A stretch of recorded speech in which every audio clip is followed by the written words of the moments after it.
You know, Dr. Armando and I met in optometry school, and we started becoming close probably the second year of optometry school. And as we got to know each other, we realized that we wanted to go into business together. You know, from kind of both of our interests in being brought up and my family background, I knew I wanted to own my own business. And I figured the best way to build financial income was to actually buy a business right out of school, because you're broke in school. So why change that when you buy a business right away, you know? And we figured it would just help us take our lumps earlier and quicker so we would be more successful sooner in our careers. So we visited numerous places up and down the East Coast, from Florida to Maine. I visited practice in Nevada, out near Las Vegas, which I knew that would probably make me go broke if I did move there. So we were either looking for a practice we could buy together, or that one can get into and then bring the other one in at a later time. You know, so that was it. John found a practice through, I want to say, the AOA classified ads for a retiring doctor up in Rhode Island. I had never been to Rhode Island. He had never been to Rhode Island. It's kind of an ironic story. I think it was MLK weekend, Martin Luther King weekend, and he calls me and he's like, okay, we're going to rent a car. I'm going to pick you up. He was living in Queens. I was on 27th Street in Manhattan. He's like, I'm going to pick you up at 6 o'clock in the morning, and we're going to drive to Rhode Island, where we had never been before, and look at a practice. So that's what we did. And it took us a long time to get here with traffic. And we drove up and didn't know anywhere we were going. The two things we did look at was the practice, the surrounding area, the downtown area where the mall was, to see if it was a viable city option, you know. And the other thing we did is we drove past the house of the doctor who was retiring to see what community he lived in, because we were saying, let's see what kind of house he has to judge if this is a successful practice.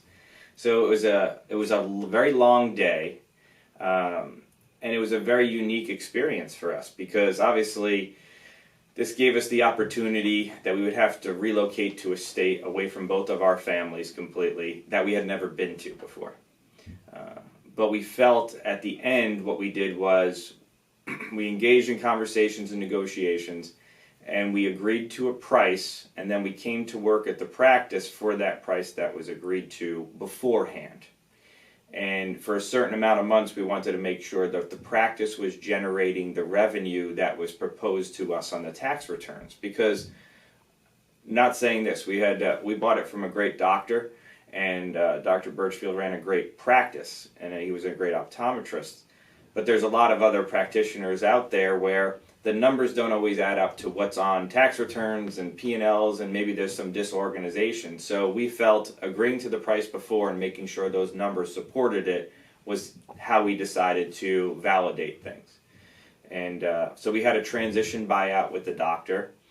But when John and I started, I mean, we only started at 2.5 days each, you know, and the first paycheck that I got, I think, was $850 for the whole week. And it was pretty funny. I actually have the paycheck in my bag down there. I carry it with me, and going on 19 years this summer now. So, you know, when we came in, we knew how to check people's eyes, but we weren't efficient. The first day I was here, I was so backed up, I had to call John and tell him I needed you to come in and help me. That was just reality back then, you know. You just did what you had to do as far as that. So he came in and helped me on his day off to do that. And that's how it really began, where we just, no matter what each of us needed, was how we built the relationship, you know. And we always saw a plan for, you know, where healthcare was going. We needed to make modifications to what was being done, because reimbursements are always becoming lower over time. And we saw that we needed to change our model to a group setting and follow medical practitioners and how they were doing things, you know. So that started the ball rolling for us.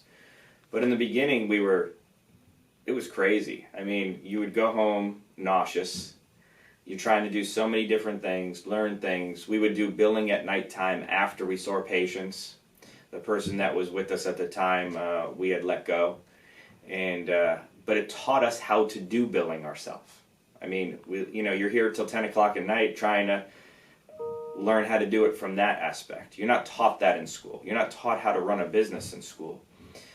So the experience that we went through, and it was from every gamut, from learning how to hire people, learning how to fire people, how to pay the bills, how to pay other people. I think it was by 3 months after, there was something where an insurance company didn't pay us 3 months in or so. I think it was 3 months in, and it might have been a few months after that, and we didn't have enough money to pay ourselves. Wow. So you're sitting there and you're like, you bought a practice. We borrowed money from our families for the down payment for the practice. We didn't have money. For the first 9 months, I drove my mother's car. My parents had 2 cars at the time. I borrowed her car to do that, and which was great of them. So not only did I borrow the down payment from them, but I also borrowed their car and lived in an apartment in Providence. So that was really the beginning of how, we took our lumps in the beginning and learned a lot, but it helped us prepare and change things so that it didn't happen again, But I'll say the first 3 years, we averaged 70 plus hours a week, 70 to 80 between working in the practice or talking about the practice to try to get it right, But we had no net vacation. I know I missed family members' weddings and bachelor parties and stuff, but you have to make those sacrifices in the beginning to build a successful business. And I think all of our staff, and the core of all of them is still here. I think only one person has retired.